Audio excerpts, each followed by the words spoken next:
always tell when the song is acceptable to the Lord because you feel His presence in the house. When he's almost done preaching. This morning, the Lord filled the house and blessed us in a great way. Looking forward to what He's going to do on this afternoon.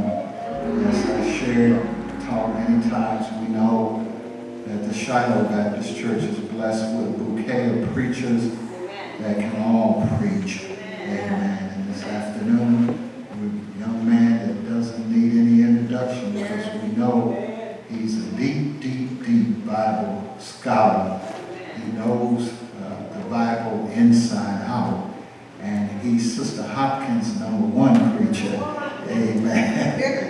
So without any further ado, we'll present our speaker for the morning. And let me just say, you ought to be able to laugh sometime at church. And not just be, come to church feeling down. If you feel down, you ought to feel up when you leave here. Amen. So without further ado, Rev Lynn Rubin is coming to preach for us and to us. Let us receive him with the elevation of our right hand and say, God bless you, Rev Rubin. Amen.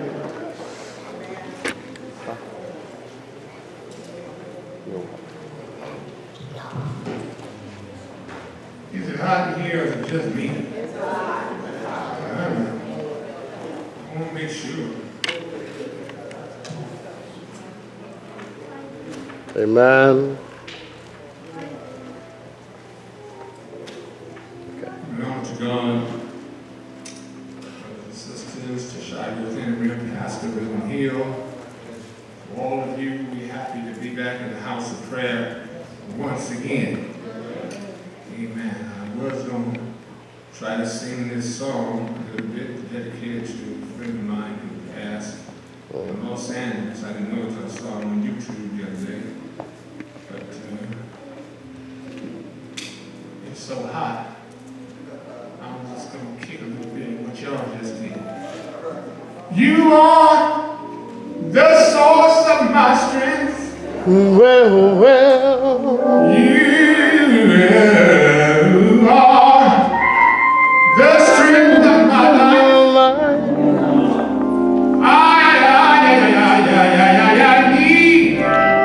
I lift my hands. I lift my hands in total praise to you. You ever do that by yourself? You are the source of my strength.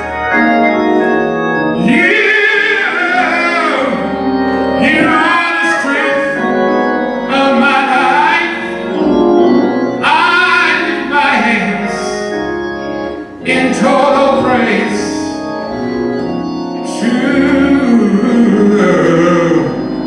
to you. Hebrews, the 12th chapter. 12th chapter of the book of Hebrews. Those of you that have your Bibles, mind standing for the reading of the word?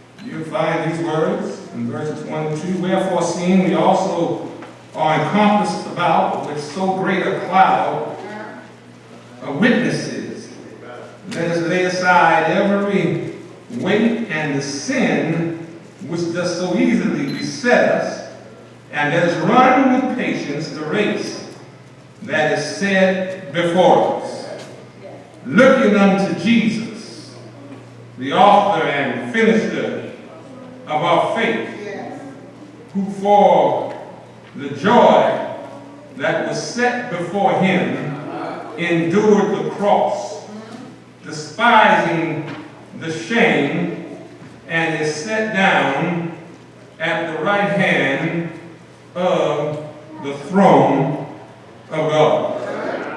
We want to pay attention to the last few words in the first verse. The race that is set before us.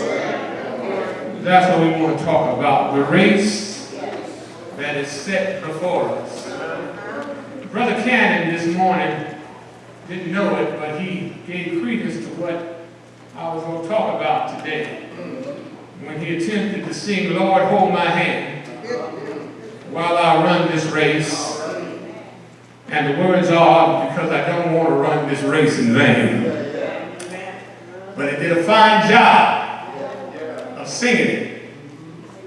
Whether you know it or not, every one of us is in a race.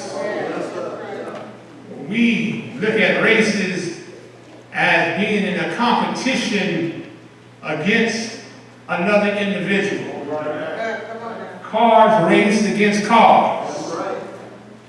Track stars race against track stars. And we have the concept that the race is against someone else. But the Christian race is your own personal race. And the Christian race is a race that God has set before you.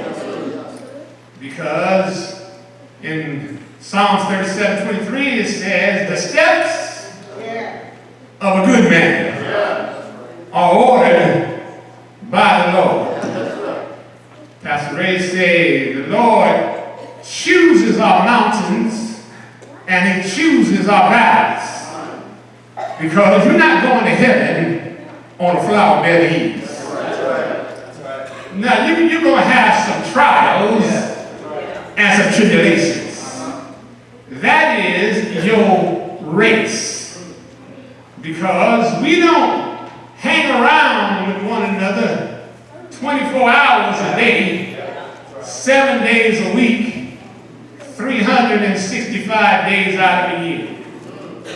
I don't care how much you know honey baby, sugar pie, pretty darling. You be married 50 years, you still don't know everything about it.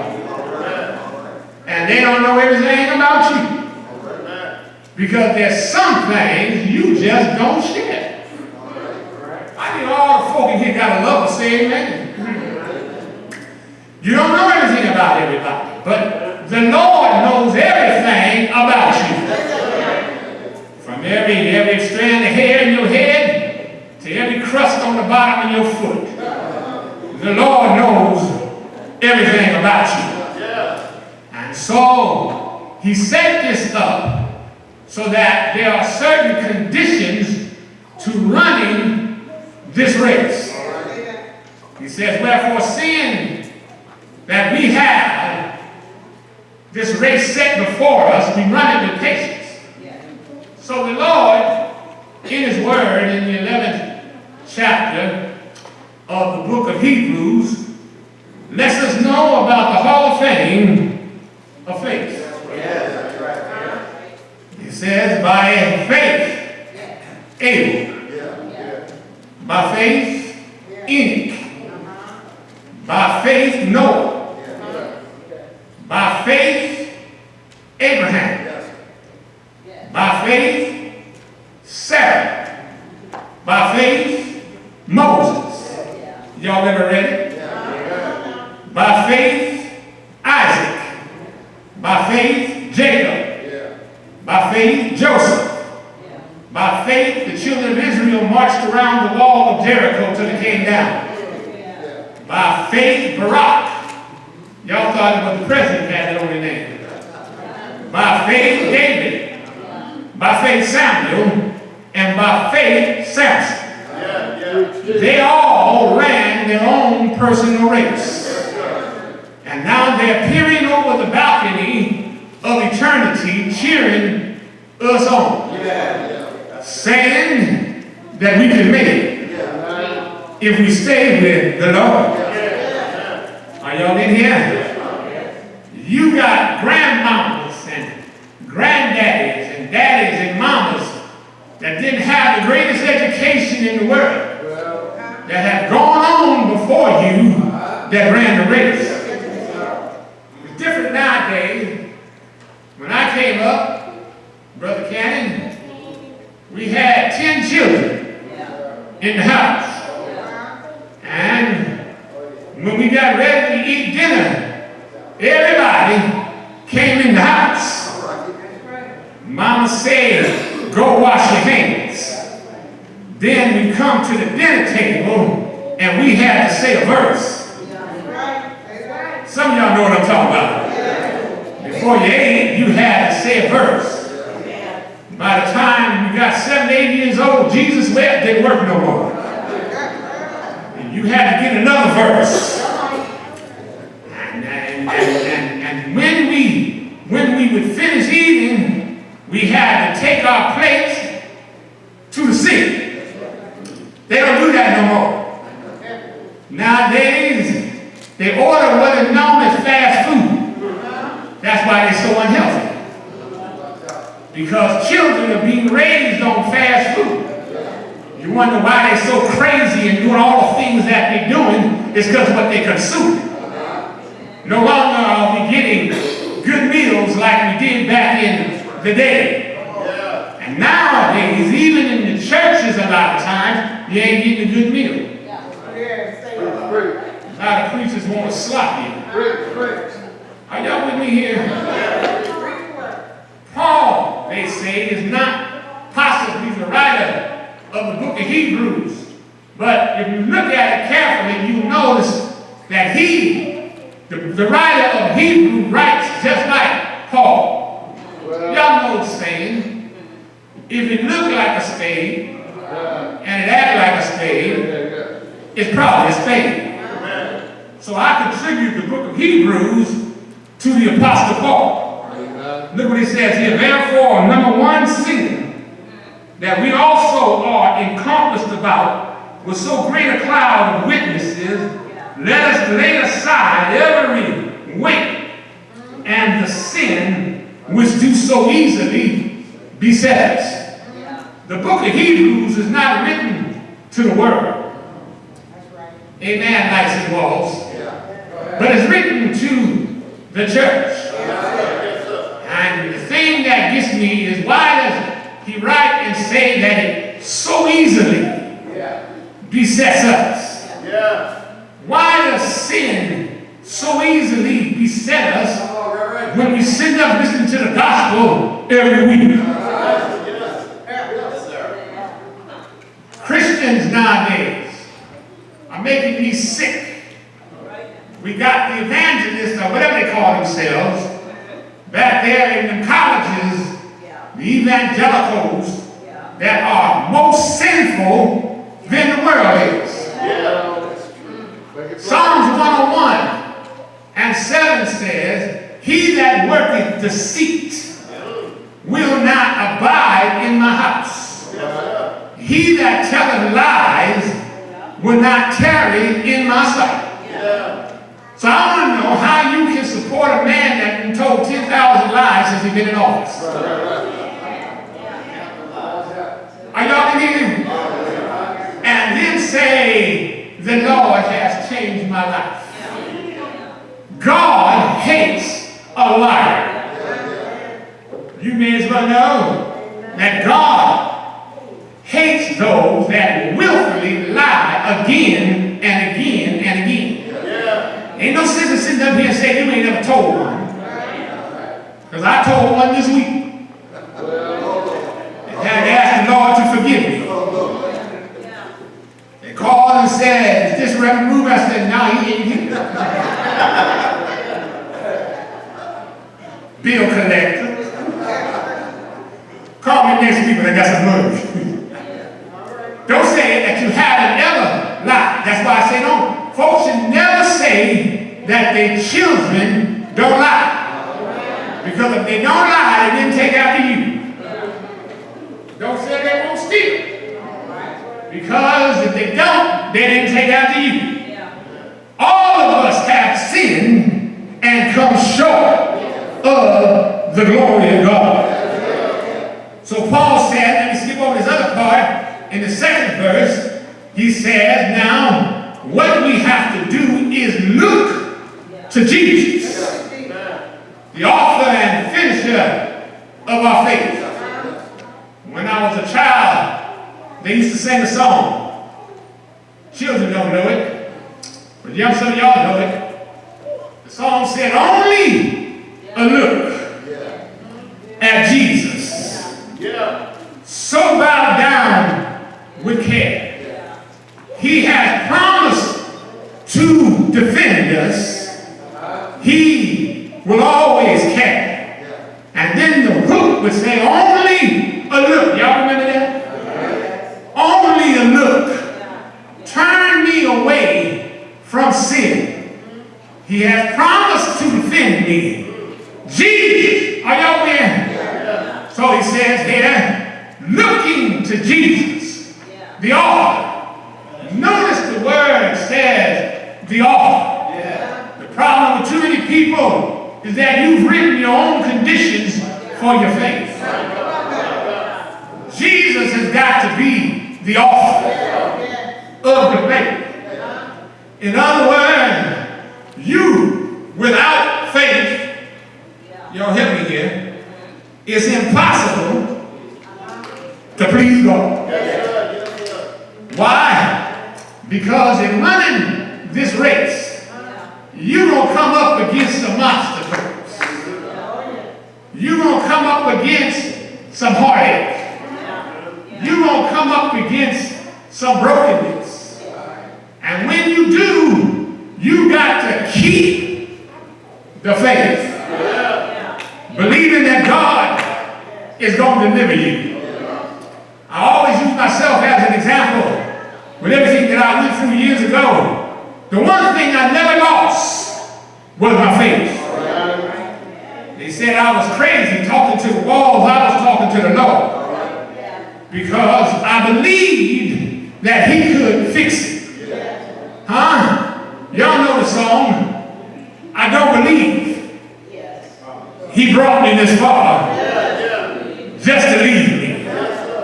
I was in a bad condition. They was giving up on me. But look at me now. I think I look pretty good. What you think? Because I never lost my faith. If God bring you to it, he can bring you through it. At my cousin's funeral the other day, we went out to Dixon to do the burial, and I encouraged them all now, you've got to depend upon the Lord. You are not the only one that have lost someone. Look around this cemetery. You can hardly see a grass cut for so many graves. So many have left here before JD did. So now what you have to do is you have to stand on the promises of God. I wish I had some help here. You're going to have some crying nights.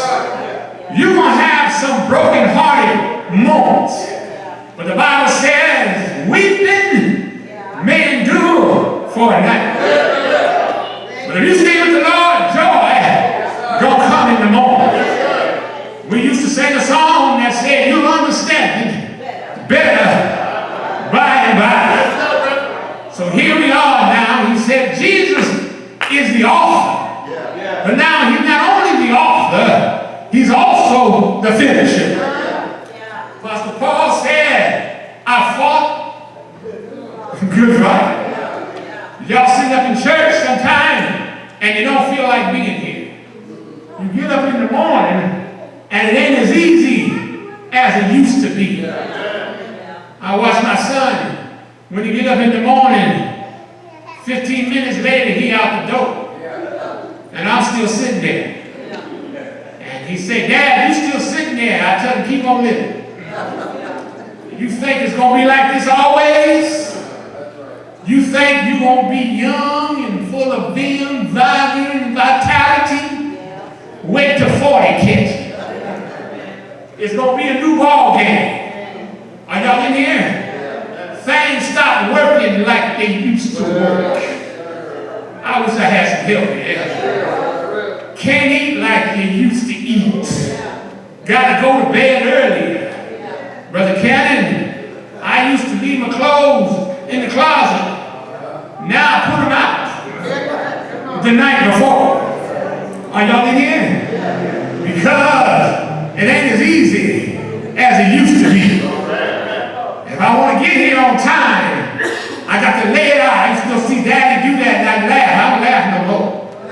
because laughter is catching. The longer you live, the harder it becomes. And all it is that God is getting us ready for that great day. Because none of us came here to stay always. So he says here that the Lord is the finisher of our faith. He's the author. He wrote it because we depend upon him. Paul says in Corinthians, in 2 Corinthians 5:7, without faith, it's impossible to please God. You can't please God unless you got some faith. Jesus said, if you have the faith the size of the grain of a mustard seed, you can move mountains. Well, if you keep living, you're going to have some mountains to climb. The mountain is not the rock outside. The mountain is the mountain of your daily life. Because every day is not a good day. Some days are tough days. But that's why we sing that song saying, I've had some good days. I've had some hills to climb. I've had some weary days and some sleepless nights. But when I look around and I think things over, all of my good days outweigh my bad days, and I won't complain. Why? Because God been good to me. He's been better to me than this whole world can see. He's been good to me, and because he's been good, I won't complain. All you have to do is look back and see where he brought you from. He brought you from a mighty long way. And if he brought you from a mighty long way, he can bring you all the way. Paul says here, he's the author and finisher of what? My faith. And he said, who? Watch this, what he did. Who, for the joy that was set before him. Those of us that know the story of the life of Christ know that it wasn't a total joyride. He was run from town to town. They lied on him. Are y'all in here? The religious people were the ones that came after him. It was church folk like you and me. And many of us are still after him. The Pharisees, the Sadducees, and the scribes. They chased him from town to town. As a matter of fact, they are the ones that offered the 30 pieces of silver to kill him. And it wasn't somebody outside of the circle that betrayed him. It was somebody right in the circle. And that's how we are. I say all the time, we have crab nature.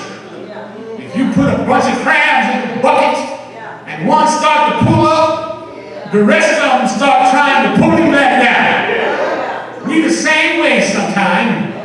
We see what God has given somebody gift. Giving them more gifts. And rather than work on your gift, you become upset at their gifts. But here's the thing, you may not be able to sing like the angels. You may not be able to preach like Paul. But as long as you can say, I love the Lord. That's all you got to be able to do. To say, I love the Lord. Why? Because he heard my cry and pitied every groan. When you read the book of Psalms, David said more than 100 times, I love the Lord. I wondered why he did that. The reason is because he looked at his own life and how he messed up. Preach, Rev Rubin. When you look at your life and see how you messed up, But the Bible said, while we were yet sinners, he still died for us. While you were out there in all your mess, you ain't got to tell me about it. Just know we was all messed up. I was out there. That's why I like Brother Cannon. He ain't got no shame in his game about telling you he was out there. And brotherhood, we talked to one another about how we were out there. But we know that the Lord had his eye on us. He already died for us. He already went to Calvary for us. He already shed his blood for us. And when justice demanded that we should die, Jesus said, no, give him another chance. The only reason you sitting up here now is because the Lord gave you another chance. You know for yourself that you should have been dead, sleeping in your grave. He gave you another chance to get it right. So the letter says here, we run the race that has been set before us, looking to Jesus. Why do we look to Jesus? Because he came from heaven down just to save wretches like you and me. He didn't have to do it, but he did. I said all the time, I got 2 sons, and if one of my sons had to be sacrificed for any of y'all, you would have just been gone from here. But the Lord loves you so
Sister Taylor, I said, now she done joined up with many cars.